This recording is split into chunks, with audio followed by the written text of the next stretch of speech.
I mean, how does that fit in the election picture? Obviously, we're coming into an election year, so we look at this as some kind of election strategy by Netanyahu. How does it fit in? What is he planning to do with the Haredim? Still partner with them, you think, in a next coalition? He's going to try to keep them on his side. But if Netanyahu will be pardoned by the Israeli president, he will go on election. And the next government will be without Haredim, and the law will pass without Haredim, and the Haredim will need to live with it. And if they don't want to live with it, they're not gonna have a choice. They're gonna be like some communities in Israel, like in Jerusalem, you have them in Mea Shearim, the extreme. They don't take money from the government. Right. They don't belong to the country. They have no connection to the country. Some of them even don't have any identification. It's a minority. It's a minority. Anything.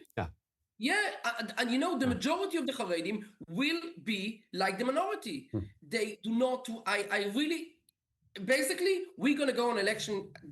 That's the way I look at it. In the next 3-4 months, there will be election in Israel because this law, you saw today, every Knesset member who had the guts to speak against Netanyahu. Right. We saw the minister Ofir Sofer. He said, "I don't care to be fired." And you know something? I spoke to people in the Knesset today, and they told me that Ofir Sofer gave them power, he gave them strength, he gave them confidence to say, "I'm not voting." Wow. Because he said, "I don't care to be fired." The hunger of the people who serve in the IDF against the Haredim was never been like this before 7th of October. And the Haredim do not understand that. They don't understand. You're asking, how do they live? They don't understand what we're talking now. Yeah. If you speak to them on the streets, they will not understand what you want from them. It's a mind-blowing concept. And you mentioned, Minister Sofer himself, a disabled veteran, former combat officer in the IDF. I mean, yes, this is, and that's prior, way before this 2-year war, which has now affected so many others in this realm.